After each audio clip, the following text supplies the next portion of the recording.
Salam jumpa kembali, semoga Anda semua dalam keadaan sehat dan tetap semangat. Jangan lupa like, subscribe, dan share video ini.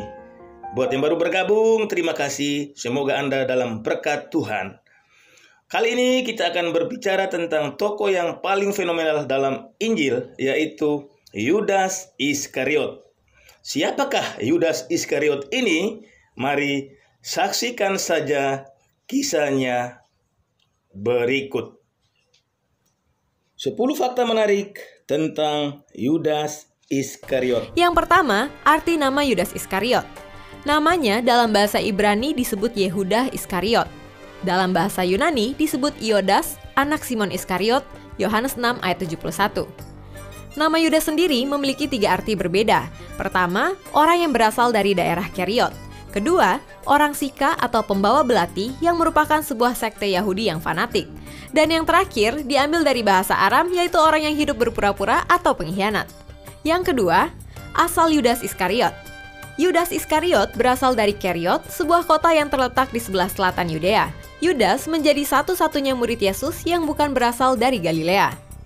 Yang ketiga, Yudas merupakan salah satu dari murid utama Tuhan Yesus. Murid-murid Yesus terbagi dalam beberapa kelompok, seperti kumpulan 120 murid, Kisah 1 ayat 15, 70 murid, Lukas 10 ayat 1, dan 12 murid utama, Lukas 6 ayat 13, yang merupakan para rasul. Yudas menjadi salah satu dari 12 murid utama tersebut. Ia mempunyai hak yang luar biasa sebagai murid atau rasul Tuhan, sehingga Yudas mendapatkan pengajaran-pengajaran yang penting dan luar biasa langsung dari Tuhan Yesus sendiri. Yang keempat, selama 3 tahun lebih hidup bersama Tuhan Yesus.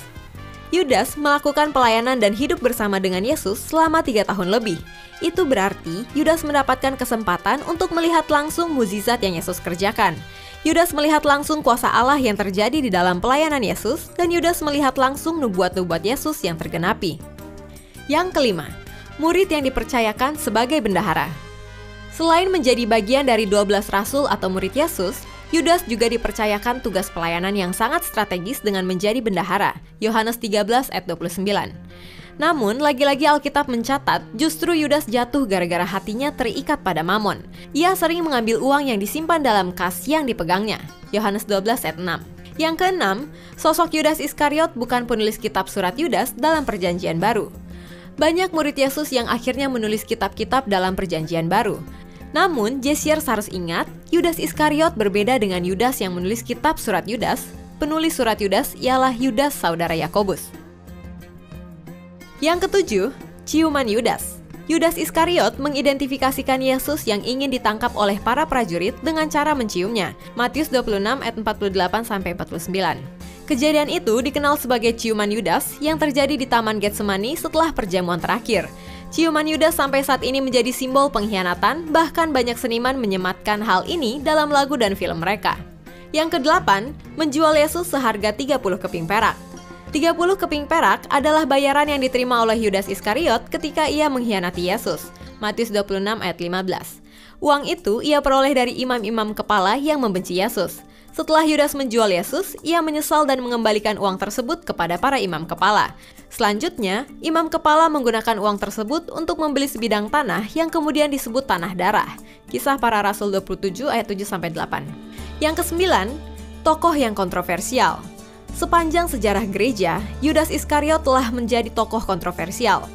Sebagian orang menganggap Yudas Iskariot sebagai pengkhianat karena telah menjual Yesus. Sebagian lagi menganggapnya pahlawan karena pengkhianatan yang dilakukannya telah membuat Yesus mati di kayu salib, yang kita tahu peristiwa tersebut mendatangkan penebusan bagi manusia. Yang ke-10, kematian tragis Yudas Iskariot. Cerita mengenai kematian Yudas Iskariot sangatlah mengerikan. Setelah Yudas menjual Yesus, ia sangat menyesali perbuatannya, namun tidak bertobat. Yudas melampiaskan penyesalannya dengan cara gantung diri, Matius 27 ayat 5. Setelah itu, tubuhnya terlepas dari tiang gantungan dan jatuh tertelungkup, perutnya terbelah sampai isi perutnya tertumpah keluar. Kisah Para Rasul 1 ayat 18-19. Dari kisah Yudas Iskariot, kita bisa mengambil kesimpulan. Dicium bukan berarti disayang, dibentak bukan berarti kita dibenci. Mari maknai hidup, karena hidup itu penuh arti.